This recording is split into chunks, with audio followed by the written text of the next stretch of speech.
jalan-jalan ke Afrika Selatan. Ada tukang bangunan bawa beko. Apa kabar hai insan pegadaian? Selalu ingat, salam sadar risiko. Assalamualaikum warahmatullahi wabarakatuh. Salam sejahtera untuk kita semua. Halo insan pegadaian di seluruh unit kerja kantor wilayah 1 Medan dan di seluruh Indonesia. Selamat datang kembali di podcast Ganyang Fraud, yang acara ini dipersembahkan oleh Departemen Manajemen Risiko Kanwil 1 Medan. Untuk insan pegadaian yang belum tahu, di tahun 2022 ini, tim manajemen risiko mempunyai program yaitu Ganyang Fraud. Ganyang Fraud ini disosialisasikan dengan tujuan kepada seluruh karyawan untuk meminimalkan fraud dan meningkatkan keberanian dalam melaporkan terhadap kejadian dan pelaku fraud yang terjadi di perusahaan kita. Sebelumnya, perkenalkan, nama saya Hisbah Rahmatan Putra selaku Legal Officer Kanwil 1 Medan yang menjadi host pada episode keempat kali ini. Tema kita hari ini adalah anatomi pelaku fraud, dengan maksud meningkatkan pemahaman terkait pola fraud dan perilaku para pelaku fraud, sehingga kesadaran anti-fraud dapat efektif meningkatkan pencegahan fraud. Dalam episode 4 podcast Ganyang Fraud kali ini, saya tidak sendiri karena akan ditemani oleh tamu yang sangat istimewa. Ini sebagai praktisi juga, teman-teman insan pegadaian di seluruh Indonesia. Selamat datang kita ucapkan kepada Bapak Akmaluddin selaku Ketua Tim Audit KDP Medan 1 PT Pegadaian Kanwil 1 Medan di podcast Ganyang Fraud Kanwil 1 Medan. Selamat datang Pak Akmaluddin. Iya, terima kasih Mas Hisbah. Aman nih Pak ya? Aman ya? Insya Allah aman. Terima kasih Pak Akmal atas kesediaannya untuk hadir di podcast Ganyang Fraud episode keempat kali ini. Walaupun ini kita suasananya agak sedikit panas ya Pak ya? Iya. Karena ini kita lagi di savana. Tapi insya Allah Pak di sini aman Pak, aman karena sudah ada panitia-panitia yang sudah stay untuk menjaga agar hewan-hewan liar itu tidak akan menerkam kita Pak. Ya. Baik Pak Akmal, mungkin izin ini kita untuk pembuka pada sesi podcast kali ini. Kita ingin dari teman-teman insan pegadaian yang menonton podcast kita kali ini Pak, ingin mengetahui sedikit terkait dengan pengalaman Bapak lah di PT Pegadaian dan juga karir-karir Bapak di PT Pegadaian selaku praktisi kalau saat ini ya Pak ya, dalam hal menangani fraud di perusahaan tercinta kita ini Pak. Oke. Baiklah. Saya perkenalkan diri saya sekilas ini. Nama saya Akmal. Sekarang saya bertugas di KDP Medan 1 sebagai ketua tim. Namun perjalanan karir saya di Pegadaian itu dimulai Mas Hisbah sejak tahun 2004. Jadi semenjak tahun 2004, setelah lulus pendidikan program Diploma 1 Penasihat Pegadaian, saya langsung ditempatkan di kantor cabang Tanjung Balai Karimun. Nah, setelah dari kantor cabang Tanjung Balai Karimun, saya pindah lagi ke sebelahnya lagi, cabang Tanjung Batu, kemudian pindah ke Batam, kemudian pindah lagi ke Dabo Singkep, kemudian pindah lagi ke Pekanbaru sebagai pemimpin cabang, kemudian pindah lagi ke Dumai sebagai pemimpin cabang, dan mulai tahun 2015, saya mulai bertugas sebagai auditor di Pegadaian, tepatnya waktu itu KDP Lampung. Nah, setelah dari Lampung, kemudian saya dimutasi lagi sebagai auditor media, waktu itu namanya masih auditor media di KDP Tarakan selama lebih kurang 3 tahun. Kemudian pada tahun 2021, saya mulai bertugas di Medan sampai dengan sekarang. Ya. Berarti Pak Akmal sudah cukup panjang ya Pak ya dalam pengalaman melakukan audit, mendapatkan temuan-temuan di perusahaan jika terjadi pelanggaran ya Pak ya? Insya Allah sudah cukup berpengalaman, sudah 7 tahun. 7 tahun ya Pak? Ya. Kalau 7 tahun mungkin bisa dikatakan itu sudah expert teman-teman insan pegadaian sekalian. Oke, ini Pak Akmal, mungkin ini kita langsung saja masuk ke topik pembicaraan kita ya, terkait dengan anatomi fraud itu sendiri. Sebelumnya mungkin perusahaan ini ya pastilah di seluruh perusahaan yang ada di dunia bahkan itu fraud itu pasti tidak akan bisa kita katakan walaupun zero fraud tapi fraud itu pasti ada kemungkinan terjadi gitu Pak. Dan perusahaan kita tercinta ini sendiri itu di 2022 ini sudah sangat masif ya Pak ya, untuk melakukan upaya preventif untuk pencegahan fraud ini sendiri gitu. Namun demikian, walaupun perusahaan dan juga masing-masing divisi untuk melakukan upaya pencegahan, salah satunya seperti saat ini kita sedang memberikan podcast gitu ya, untuk memberikan pemahaman, kesadaran bagi teman-teman insan Pegadaian. Walaupun demikian, masih saja banyak ini kemungkinan ataupun ada yang terjadi fraud itu sendiri Pak. Mungkin kalau menurut Bapak, apa sih yang membuat karyawan melakukan perbuatan fraud itu Pak? Ya, secara umum gitu kan, teori di luar itu ada namanya fraud triangle atau segitiga fraud. Jadi fraud itu bisa terjadi karena 3 hal. Adanya pressure atau tekanan, adanya opportunity atau kesempatan, dan adanya rasionalisasi atau pembenaran. Nah, jadi untuk fraud itu untuk habis ya cukup susah. Karena apa? Tekanan itu bisa datang dari dalam diri orangnya, dari lingkungan sekitarnya. Kemudian adanya kesempatan. Kesempatan ini bisa datang dari 2 hal. Misalnya karena wewenangnya. Kemudian karena adanya orang yang tidak melaksanakan wewenangnya. Akhirnya timbullah kesempatan untuk melakukan, dan pembenaran. Nah, pembenaran ini seperti ini. Oh, setiap orang juga tidak ada yang kerja jujur. Oh, nanti akan saya kembalikan. Nah, seperti itu. Toh, semua banyak orang, nggak saya sendiri yang melakukan. Makanya untuk fraud itu agak susah untuk dihilangkan kayak gitu. Jadi mungkin akan terus terjadi, cuma mungkin jumlahnya bakal terus berkurang kayak gitu. Iya, berarti paling perusahaan ini bisa menekan ya Pak ya tingkat fraud itu terjadi. Iya, kalau dari yang Bapak sampaikan tadi ada triangle ya Pak ya. Iya. Berarti ya salah satunya mungkin kita harus menguatkan dual control kita juga ya Pak ya, dan para karyawan itu agar lebih mematuhi SOP, karena kesempatan itu semuanya pasti ada kata Bang Napi ya kan. Cuma kembali lagi ke niat para pelakunya dan juga agar melakukan pekerjaan itu sesuai dengan SOP gitu ya Pak. Iya, benar-benar. Sesuai dengan topik kita ya Pak, topik umum kita anatomi fraud ya Pak ya. Iya. Menurut Bapak bagaimana sih kita dapat mengetahui karakteristik atau ciri-ciri orang yang akan melakukan perbuatan fraud? Apakah kita dari awal tuh kita bisa mengetahui gitu Pak? Sebenarnya semua orang itu bisa menjadi pelaku fraud, semua orang. Oke. Karena tadi adanya kesempatan itu mungkin timbul.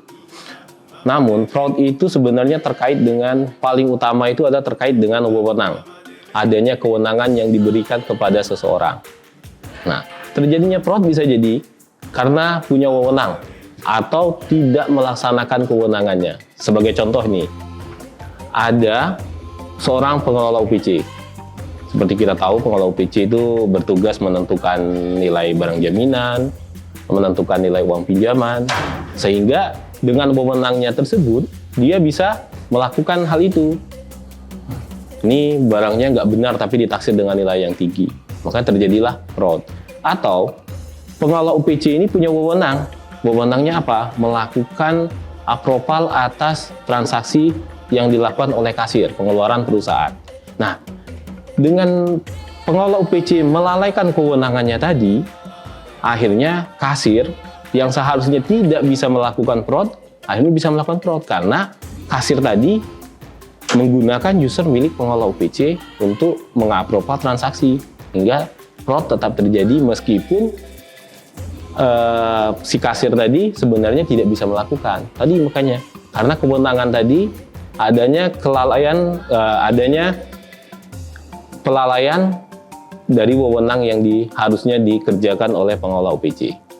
Kemudian, salah satu ciri yang paling mudah kita lihat dari para pelaku fraud itu rata-rata mirip, meski tidak semua. Misalnya, hal yang paling nampak itu adalah perubahan gaya hidup.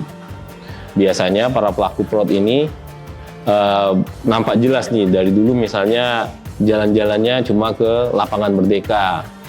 Setelah ini gaya hidupnya tiba-tiba berubah, jalannya ke Orchard, jalannya ke Malaysia kayak gitu. Kayak Crazy Rich ya Pak? Nah, Crazy Rich. Nah, seperti itu. Kemudian dari perlengkapan, biasanya kalau olahraga naik sepeda, sepedanya sepeda biasa. Tiba-tiba nanti sepedanya ganti Brompton gitu, harga 200 juta gitu. Kemudian kendaraan yang dipakai, ini biasa naik mobil nggak ganti setahun itu namanya terus pakai mobil 3 tahun. Ini nggak, terbalik. Dalam 1 tahun 3 mobilnya yang diganti kayak gitu. Nah, itu salah satu indikator yang paling mudah terlihat dari para pelaku fraud itu. Gitu Mas Isbah. Oke, jadi seperti yang Bapak sampaikan ya, potensinya semua orang tuh bisa ya menjadi pelaku fraud, walaupun ya itu dalam hal negatif ya Pak ya. Jadi karena kewenangan ini, kewenangan yang penuh mungkin, apalagi sebagai pengelola unit ya Pak ya. Jadi pengelola unit tuh bisa ya semua, dia sebagai yang paling tinggi lah bisa dikatakan di dalam satu unit kerja, unit pelayanan ya Pak ya. Dan tadi dari segi untuk mendeteksi kita lihat seperti apa dari gaya hidup seperti yang Bapak sampaikan. Berarti kalau dari SPE sendiri Pak, ada nggak misalkan ada karyawan itu juga menjadi catatan atau jadi pantauan ketika ada yang ini berubah nih, gaya hidupnya berubah, itu menjadi salah satu parameter nggak bagi auditor katakanlah seperti itu untuk mungkin men-tracing nih, ini benar nggak nih, normal nggak dalam hal gaya hidupnya, ada nggak seperti itu Pak kalau dari auditor? Kita dari sisi SPI itu kita mengamati semua dari namanya. Jadi kita yang audit tidak hanya pertumbuhan unit kerja, tapi kita juga audit personal namanya. Kita melihat bagaimana pengelola UPC ini, gitu, bagaimana pemimpin cabang ini. Kita lihat nih, ada nggak perubahan gaya hidup yang signifikan, gitu kan? Jadi kita lihat misalnya dari pergaulan sehari-hari atau informasi yang kita dapatkan dari rekan kerja, dari atasan atau dari bawahan atau informasi dari lingkungan di sekitar kantor kayak gitu Mas Isbah.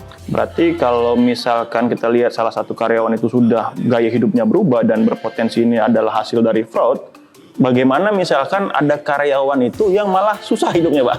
Mungkin ya karena banyak pinjaman itu kan tadi yang pernah mungkin dari episode sebelumnya juga pernah dibahas itu. Jadi melihat jangan sampai keuangan keluarga atau keuangan kita sebagai karyawan itu malah defisit gitu Pak.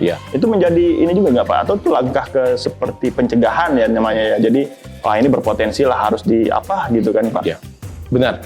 Selain tadi audit personal tadi tidak hanya melihat perubahan gaya hidup, tapi kita lihat kewajaran pengeluaran seorang karyawan dengan penghasilannya, kemudian sisa penghasilan karyawan. Jadi banyak faktor gitu. Misalnya karyawan ini sudah gajinya tersisa 3 juta, anaknya ada 3 orang. Itu sesuatu yang agak kurang wajar. Walaupun bukan pasti dia adalah pelaku fraud. Namun itu sudah masuk ke dalam gejala atau simptom seseorang menjadi tekanan bagi dia untuk suatu saat bisa melakukan fraud gitu. Karena adanya kesempatan tadi ya, adanya desakan kebutuhan. Desakan kebutuhan tadi. Nah, itu bisa menjadi salah satu dalam teori tadi, fraud triangle tadi, itu menjadi salah satu teori yang bisa menyebabkan seseorang itu berubah menjadi pelaku fraud. Itu ingat teman-teman insan Pegadaian, jadi dalam melakukan pinjaman atau apa harus dipertimbangkan tingkat defisit kita ada nggak gitu, atau ya kalau cukup untuk investasi ya itu tidak jadi masalah, tapi kalau itu untuk konsumtif agar lebih dipertimbangkan gitu teman-teman insan Pegadaian. Pak Akmal, jadi apa sih menurut Bapak yang paling dominan penyebab utama karyawan itu melakukan fraud Pak? Secara umum gitu, penyebab terjadinya fraud di Kanwil Medan yang kita bahas ya, di Kanwil Medan itu dipengaruhi oleh gaya hidup karyawan. Nah, gaya hidup karyawan ini pingin terlihat kaya, pingin terlihat sukses. Jadi, tapi suksesnya dengan cara instan gitu. Jadi akhirnya tekanan nih, akhirnya ngambil uang di kantor, gadai fiktif, yang seperti itu. Kemudian mereka yang banyak ini tren sekarang karena generasi karyawan kita ini banyak yang milenial ya. Generasi milenial ini terlalu melek teknologi. Jadi ada istilahnya FOMO itu. Nah, jadi mereka ikut-ikutan lah istilahnya, ikut-ikutan. Nih satu teman saya investasi di saham untung banyak. Wah, temannya cerita, ini saya untung banyak nih sekian-sekian persen, baru 1 bulan sudah dapat keuntungan 50%, 2 bulan saya udah balik modal gitu. Nah, akhirnya dia terikut, saya juga mau ikut investasi saham. Ada pula yang ikut investasi yang forex, yang seperti itu. Jadi akhirnya antara tekanan kebutuhan tadi, keinginan tadi membuat dia gelap mata. Akhirnya ya udah, cara cepatnya gimana? Ya, cara tercepat adalah ngambil uang ke kantor. Toh toh saya pinjamkan 1 bulan, 2 bulan nanti kan sudah balik modal saya, bisa saya kembalikan lagi. Nah, itulah menjadi pembenaran salah satu rasionalisasi. Udah ada tekanan, rasionalisasi dari diri dia sendiri tadi, oh toh kayaknya nggak saya sendiri doh yang melakukan. Dan merasa bisa untuk mengembalikan. Iya, merasa bisa mengembalikan. Akhirnya bulan pertama belum bisa kembalikan, tekor investasinya. Oh, tambah lagi. Akhirnya tidak terasa. Jadi yang awalnya minjamnya sedikit, katanya fraudnya nilainya nominal sedikit, akhirnya semakin besar. Akhirnya pas terungkap, udah nggak bisa lagi. Mau menjaminkan aset apapun sudah tidak bisa lagi. Akhirnya ya udah pasrah gitu. Ini menarik ini Pak, karena saya lihat juga ada tuh misalkan pelaku fraud itu merasa ya seperti yang Bapak sampaikan tadi, ya saya kan bayar terus ini. Jadi terasa ya saya tidak merugikan perusahaan, padahal perbuatannya itu merugikan ya Pak ya. Itulah. Apalagi makin lama makin besar. Nah ini catatan nih buat teman-teman insan pegadaian. Jangan cepat terpengaruh untuk kaya instan gitu teman-teman insan pegadaian sekalian. Karena tidak ada kekayaan yang instan tanpa ada upaya atau ikhtiar yang kita lakukan. Apalagi dengan cara yang tidak mengambil seperti yang Pak Akmal sampaikan tadi, mengambil uang di perusahaan karena memang kewenangannya ada di dia gitu, si pengelola unit atau kasir dan sebagainya gitu. Jadi itu harus jadi catatan teman-teman sekalian untuk lebih sadar terhadap risiko dan konsekuensi hukum seperti itu teman-teman. Pak Akmal, mungkin tadi kita sudah berbicara panjang lebar terkait dengan karakteristik, kemudian apa sih faktor dominan yang membuat orang menjadi pelaku fraud gitu.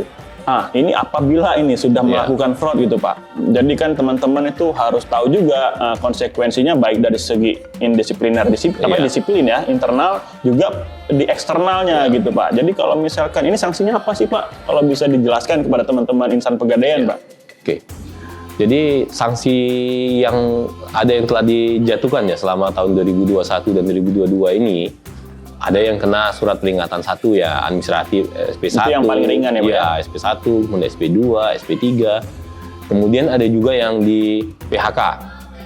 Nah, dan juga ada yang dilaporkan ke aparat hukum kayak gitu. Karena ternyata para pelaku tidak bisa mengembalikan kerugian yang ditimbulkan kepada perusahaan. Patut diingat, kita sebagian modal kita adalah milik pemerintah gitu. Milik negara. Milik negara. Nah, maka kerugian perusahaan itu disamakan dengan kerugian negara. Maka apabila terjadi kerugian perusahaan, itu masuk ke dalam ranahnya tindak pidana korupsi. Wah, ini sama nih Pak, kayak buku yang saya baca ini, Pertanggungjawaban Pidana Korporasi pada Tindak Pidana Korupsi Pak. Ya.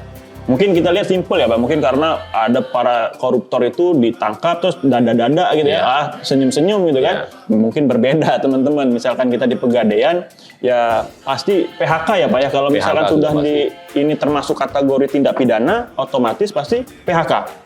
Otomatis pasti di PHK. Itu teman-teman, jadi harus hati-hati. Kemudian ingat keluarga, ingat anak, ingat orang tua sebelum melakukan sesuatu yang hal tersebut itu dilarang teman-teman insan pegadaian. Karena konsekuensi hukumnya ya jangka panjang gitu. Pasti di PHK, kena sanksi, bahkan harus mengganti kerugian negara seperti itu. Gitu teman-teman insan pegadaian sekalian. Oke nih Pak Akmal, tadi dijelaskan terkait dengan sanksi-sanksinya ya, walaupun ada sanksi SP1, ada juga yang mengerikan sampai PHK dan dipidana gitu ya Pak ya. Terkait dengan penerapan sanksi-sanksi ini kepada pelaku fraud ini Pak. Karyawan-karyawan yang melakukan fraud atau oknum ya Pak ya. Fraud ya, bukan frog Pak. Frog ini di sini nih banyak frog ini. Di alam liar ini Pak. Jadi apakah penerapan sanksi tersebut bisa memberikan efek preventif kepada teman-teman karyawan yang lain gitu Pak? Atau malah nanti juga simpel itu kena pidana paling 1 tahun, 2 tahun, 3 tahun, paling lama 5 tahun gitu Pak? Ya, makanya perusahaan konsisten untuk menerapkan sanksi yang tegas bagi karyawan. Jadi sanksi ini diharapkan itu memang memberi efek jera, efek jera bagi para pelaku dan efek gentar. Gentar artinya untuk orang yang berniat melakukan tuh menjadi takut. Bahaya nih kalau saya melakukan. Kalau ketahuan sanksinya berat. Nggak bisa saja di PHK atau bisa juga saya masuk penjara gitu. Nah, jadi memang sanksi-sanksi yang diberikan oleh perusahaan tadi, ya tadi, biar namanya pelaku jera yang akan melakukan menjadi takut, kemudian terkait dengan tugas dan wewenang tadi, para pemegang wewenang tadi menjadi lebih aware gitu. Wah, ternyata bukan yang melakukan saja loh yang bisa kena.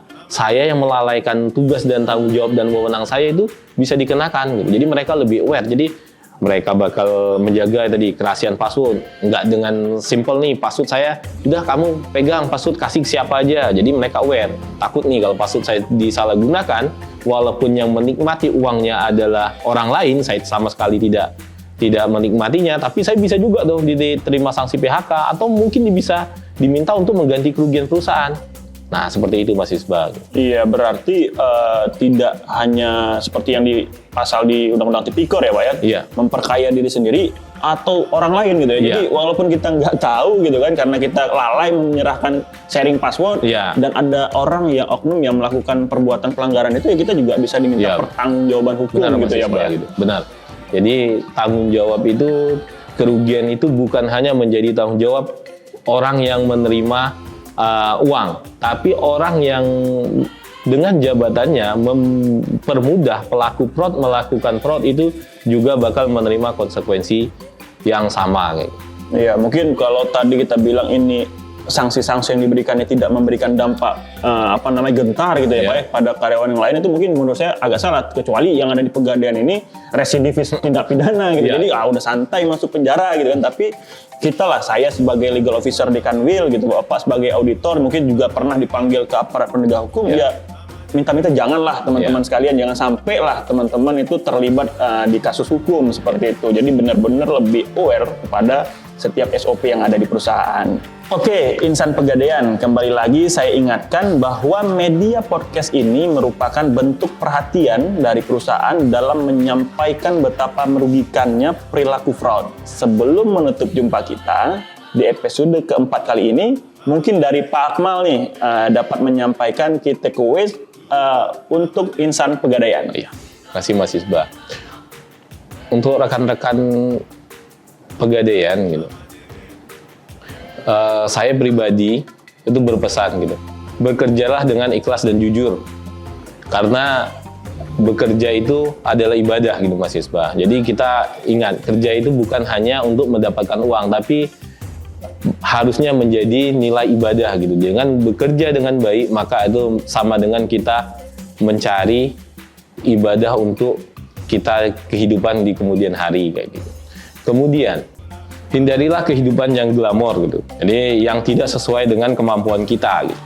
Nah, jadi hidupnya sederhana, sesuai dengan pendapatan kita berapa, itulah hidup kita. Jangan akhirnya karena ingin memenuhi hidup yang sama dengan orang lain, seperti sama dengan orang lain ya, bukan sama dengan, tapi seperti orang lain yang ternyata mungkin secara finansial lebih bagus daripada kita kayak gitu kan, mungkin penghasilan lebih besar atau mungkin punya usaha tambahan yang lebih besar. Jadi kita akhirnya terpengaruh gitu. Wah, saya harus sama dengan dia ini.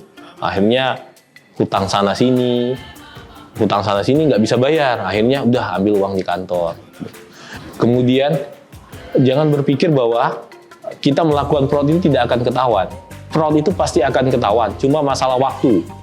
Mungkin hari ini tidak ketahuan, besok belum ketahuan, tapi bisa jadi minggu depan, bulan depan, tahun depan itu sudah ketahuan. Fraud itu sama dengan menyimpan bangkai kalau kata orang. Pasti bakal ketahuan baunya di kemudian hari kayak gitu. Jadi ingat satu itu.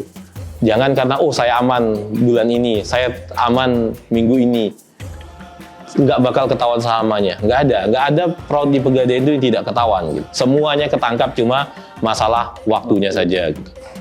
Yang kemudian yang terakhir itu, kita sebagai sesama insan Pegadaian gitu harus saling mengingatkan, baik mengingatkan diri kita sendiri, rekan kerja kita, baik itu atasan, bawahan, gitu, untuk sama-sama berperilaku yang baik, menjaga diri, menjaga teman, menjaga aset dan perusahaan kita, di mana perusahaan ini telah memberikan kita gaji, tunjangan, tunjangan kita sampai tunjangan cuti, tunjangan ini semua dirawat, mau istri sakit, istri mau melahirkan, anak juga dapat tunjangan, dapat bonus gitu.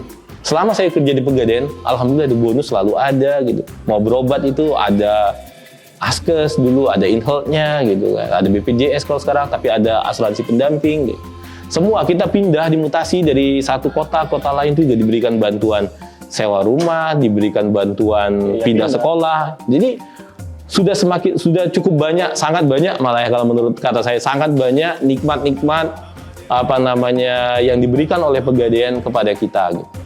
Jadi seharusnya kita mensyukurinya dengan cara bekerja dengan baik ya gitu. Mengingatkan rekan kerja kita gitu. Sampai kalau di SPI itu mahasiswa itu kita ada semboyan gitu. Jadi jaga diri kita, jaga teman kita, jaga perusahaan kita. Intinya bersyukur ya, Pak ya. Pertama bersyukur atas apa yang sudah kita peroleh. Baik, luar biasa nih Pak Akmal. Saya yakin Bapak dapat memunculkan harapan baru dan inspirasi untuk Pegadaian yang lebih baik ke depannya. Khususnya nih Pak, untuk di Kanwil 1 Medan ini Pak. Insan Pegadaian, itulah tadi Bapak Akmaluddin, Ketua Tim Audit KDP Medan 1 PT Pegadaian Kanwil 1 Medan. Terima kasih kepada seluruh insan Pegadaian yang telah menyaksikan podcast kali ini. Bersama kita berperan aktif dalam program Ganyang Fraud. Untuk setiap pelaporan resmi fraud dapat melalui link di bawah ini, mungkin bisa dilihat. Dan pastinya seluruh kerahasiaan pelapor terjamin oleh perusahaan. Demikian, tetap waspada dan salam sadar risiko.